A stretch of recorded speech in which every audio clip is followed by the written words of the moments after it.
APC progressive writes how governors' greed is tearing the ruling party apart and the three moves that can save it before 2027. The All Progressive Congress is bleeding and the blood is coming from self-inflicted wounds.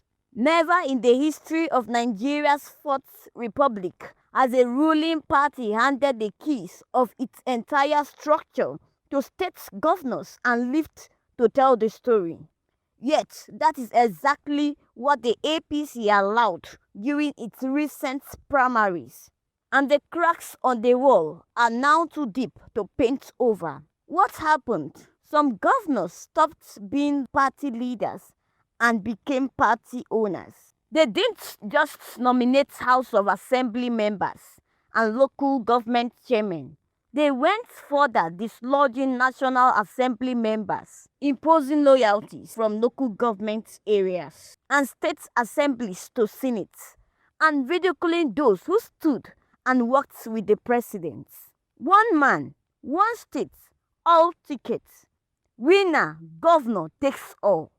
That is not democracy. That is political monopoly. And monopolies collapse inevitably. The result is manifesting now. Deep, dangerous fractures that have split APC into irreconcilable camps. Angry aspirants, silenced stakeholders, mass defection threats waiting for one spark. Some have already defected and we need to bring them back. If you have seen this movie before, you know the ending. It is called PDP, 2007 to 2015. The PDP died the day President Obasanjo decided to impose candidates to chase a third term. Elected National Assembly members who stood against him were edged out. Primaries became coronation. Grievance became permanent. PDP tried reconciliation umpteen times. It failed every time. Why? Because electoral manipulation leaves scars that never heal. Once a loyal party man is rigged out by his own governor, he never forgets. He waits, and when the chance comes, he burns the house down. APC is replaying that script verbatim. Governors are playing Obasanjo. The centers in NAS are playing the 2007 senators. And the party is acting like it doesn't see the trap. Credit must be given where it's due to the president, the national chairman, and the NWC of the party. The national chairman's announcement that only the national office, not governors, will issue certificates of return, camped frayed nerves. It stopped an immediate wave of defections. But that was a bandage on a bullet wound. Governors' arrogance over total control of structures and imposition machinery remains untouched. Their greed, vindictiveness, and primitive manipulation will not stop because of one press release. Decisive action must be taken to checkmate the emergence of emperors out of weak manipulators. If APC continues on this path, three things will happen before 2027. This is how ruling parties die, not from the opposition, but from the greed and wickedness of their own.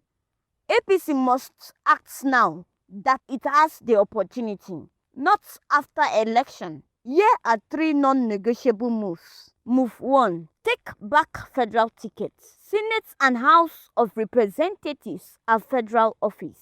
Governors must be stopped from owning them. NWC must enforce a rule. Governors coordinate state elections. National office coordinates federal elections. No governor should unilaterally kill a sitting senator who works with the president. Move 2. Kill the arrogance and winner-takes-all mentality of these governors.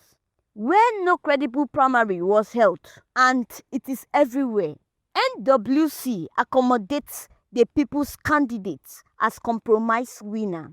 Since the governor has already taken many other positions, If governors knew they could win, they would have organized credible elections.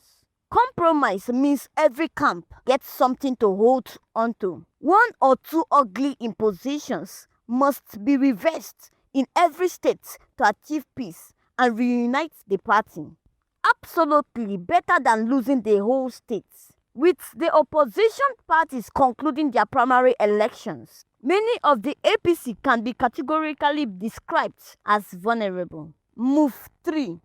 Rebalance power in the party. Bring other stakeholders to the table. The president's camp, senators, and House of Reps caucuses, former governors, women leaders, youth leaders, founding members who are aggrieved. Give them their rightful place since there were no credible elections in the first place. A party owned by 36 governors is a party owned by 36 kings. A party owned by millions of members is a party that survives. People of the fountain.